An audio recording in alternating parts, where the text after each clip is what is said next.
Ripples on Deep Water, Borrow from the Count on AO3. Episode 35, Chapter 34. Welcome to the Black Parade. This is the worst. I can steal most of this from Mei's. Zuku complains to Hitoshi, and he heaves a sigh, rubbing the back of his neck, with one hand and holding the list with the other. Seneca had a camping phase, and I literally have all this shit in my basement. He murmurs in access, thinking about his glowy sister. Ida gives him both an offended look. This is a class bonding event.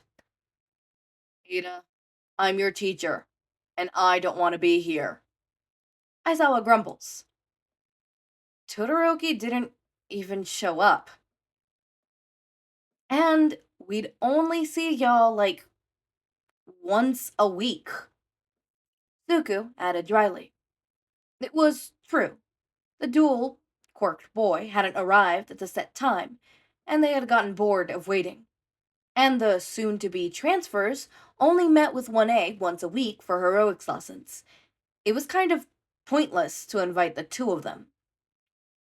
So, Izu-kun and Hitoshi-kun, what do you think of the class so far?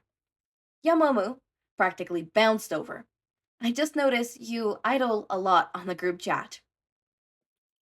I'm usually busy building things.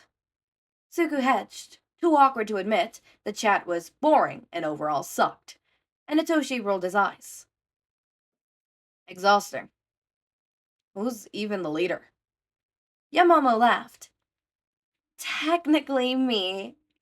Ida is the vice, but usually the only listen to whoever yells the loudest.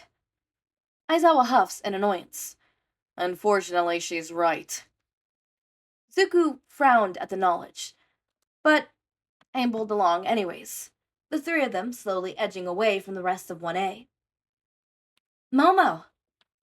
A girl, Jiro, he recalls, waves to Yaomomo. Mina wants us girls to go check out the camping clothes and stuff. You could do the clothes things, right? Oh, mood. Aizawa was in Izuku's peripherals, looking exhausted as he trailed the airhead blonde and his friends. Probably the troublemakers of the class. Yeah, Yamamomo beams, before glancing sheepishly at the non-1A students. Sorry, I'm just gonna... Have fun, Hitoshi told her, tonelessly, and just remembered. Mineta's short enough to look up miniskirts. Izuku finishes. Shouta stares at his chaotic friend, blinking a few times. Not what he expected at all. I was going to say consider vigilante, but I guess that works too. Yamomo laughed, then jogged after Jiro. I'll remember both. Hitoshi rolled his eyes slightly.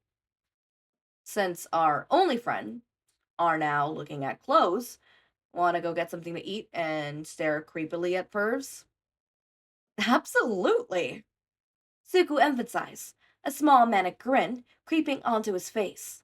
Hitoshi swallowed hard before glancing away, well aware of the heat rising in his face. Zuku really had no idea how weak Hitoshi was for those rare moments. He smiled, even when it was kind of creepy. Izuku snickered as yet another perv had been very obviously checking out a young woman and was driven away by two staring teens. It definitely helped that they were wearing their UA uniforms, and Toshi was tall enough to pass for a third year. The school uniform also showed off their lean arms, which Izuku crossed over his chest as he leaned against the wall. Something caught his attention in the corner of his eye. Izuku turned his eyes suddenly, ducking his head to let his hair fall into his face. A young man with pale blue hair was staring at them from across the room. A bolt of recognition, quickly followed by fear. Hitoshi. Toshi was startled, looking over at the mention of his name, eyes narrowing as he recognized his serious, near-silent voice. We're being watched. Don't look now.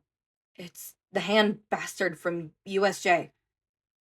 He swore quietly, eyes going to the window and looking out the crowded pavilion. Quirk, from what Aizawa says, 5-point rapid deterioration quirk. Incredibly dangerous. Do not engage directly. A memory crawls up his throat and forces its way onto his thoughts. Muscle exploded on Aizawa's arms, and he shudders at the sight of it as it's wrapped around the room as deliberately as he could. We need to get Aizawa. What the fuck? A loud voice came from nearby, glaring at his phone. No bars? Seriously, this is so shit. Phones are out of the question. He murmurs lowly. What now? Toshi leaned against the wall, his hand on Izuku's shoulder. Lead him to a less populated area? Hope we could run into 1A? He likely wants me. Izuku said softly.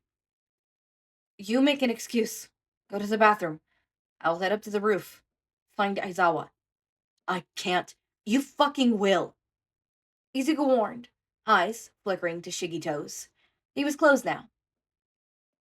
There are so many civilians here. If I leave, he will follow me to Pavilion, where there will be more. People will die if we can't lead him away.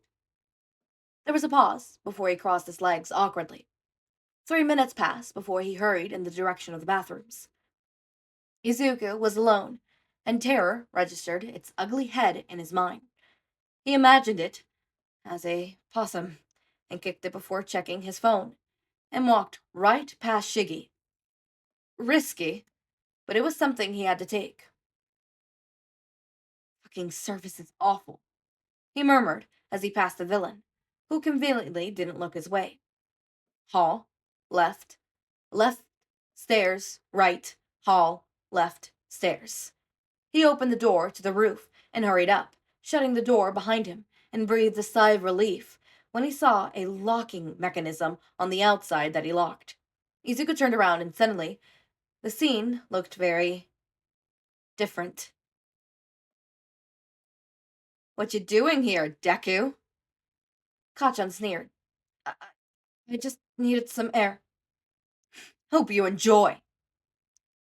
Kachan slammed the door in his face, and Deku stumbled back, clutching his nose, which was now crooked and bloodied, and he heard the click of a lock. He was trapped up here for Kami knows how long. There was a thud behind him that jerked Izuku out of his head. He stumbled away from the door, hands going to a utility belt that wasn't there. The doorknob turned to fleckled rust, falling like bloody snow to the concrete of the roof, striking a deep bone terror in Izuku. The door creaked open, and he saw a flash of pale blue hair, and piercing crimson eyes were the next thing he saw, peering through the gap between the door and the wall. You really shouldn't hide from me, Deku. Izuku's mind blinks. Green locks on red. His arms rose, shakily, and hands out, placatingly, but defensive. The door opens. Kachan? He whimpers, stumbling away, his footwork clumsy. Kachan sneered, his lips curled and revealing his perfect teeth. I really thought you'd go crying to your sensei.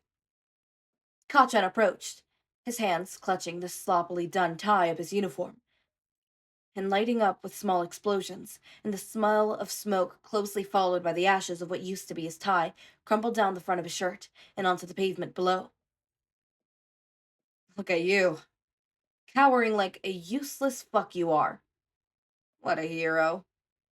Deku's legs shook violently as he stepped back again, back hitting the chain-linked fence, his eyes locked on Kachan's. Please, I didn't do anything wrong. His hands swipe at him, which he barely ducks, lightening up with fire and ash and blowing a hole in the fence. You've done plenty. Now tell me what you know about the field trip. Field trip. Deku blinked owlishly, shaking, albeit, for only a moment, as his confusion swelled. What? What field trip? Shouta knew something was wrong. Maybe it was a change in the air. He had no idea why, but his gut was screaming that there was danger. And his gut was never been wrong. It had always guided him on the right road. It didn't help that 2 of the 3 problem children present had vanished into thin air. It was probably nothing, but he was angsty. More than the class. He was keeping an eye on the girls. Wasn't in his immediate vicinity. And they were probably fine. Aizawa! Ah, there goes his last hopes of having a normal day. Shinsou? He looked at the lavender-haired teen, and was immediately put on high alert by the pure fear on his face. Shiggy, whatever the fuck is here. He gasped out, stumbling to a halt in front of him. He's telling Izuku. He told me to find you. I think he led him up to the roof. Shouta was in motion within moments, bolting to the nearby entrance and bursting out, throwing his capture weapon up and using it to scale the building. Sensei, wait! There was no time to wait. It took barely a minute to find them. Don't play stupid with me, brat! Midoriya was huddled in front of a gap in the chain-link fence, his eyes terrifyingly blank, unseeing, as Shigaraki screamed at the boy. Hey!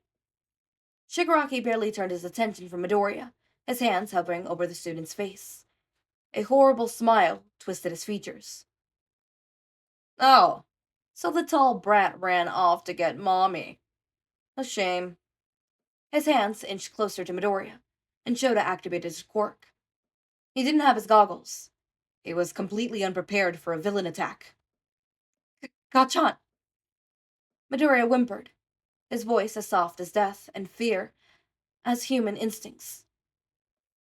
Please, let me go home, Kachan. Shouta threw his capture weapon. His eye contact broke for barely a second. That was all it took.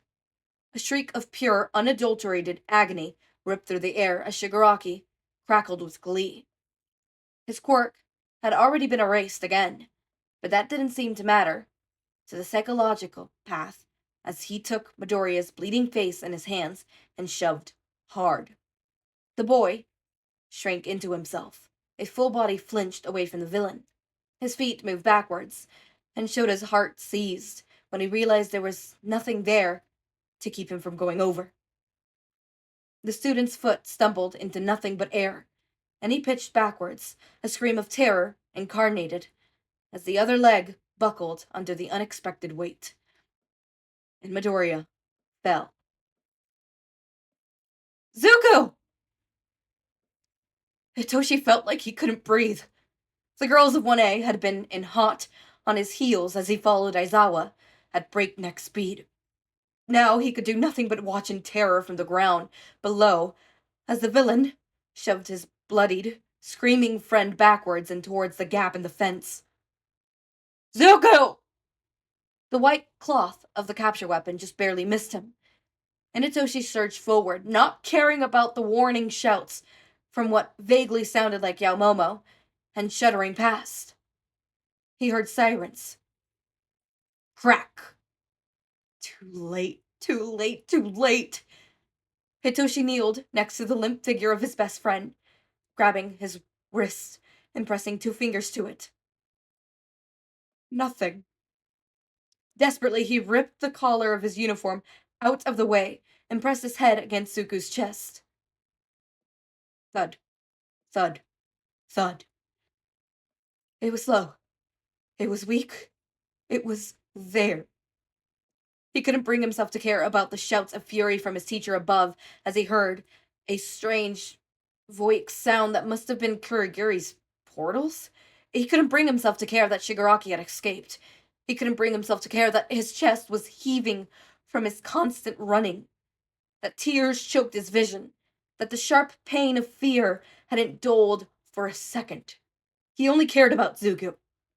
He stood carefully with shaking arms, lifting Zuko and stumbling to an ambulance. When had that pulled up? I'm one of his guardians. Aizawa was telling a paramedic. He is a ward of UA, and I teach there. The paramedic lets him into the vehicle. Kid, you his friend? He asked. Let him in. Aizawa commanded. They won't want to be separated when Midoriya wakes up. He climbs in, and dedicatedly sets his friend on the gurney. Never had he seemed so small. Hitoshi leaned forward as the paramedics went to work, starting to staunch the worst of the bleeding and cover his face with bandages. Hitoshi's voice was deadly soft as he spoke, his eyes never wavering from his friend. You don't get to die before I tell you I love you. And even when Hitoshi closed his eyes to escape reality, the image of Midoriya Izuku, hand pale as a corpse, and blood staining his uniform that usually was stained with soot, was imprinted on his eyelids. Oh? Well, that got... Wow. That got... intense fast. I have no words.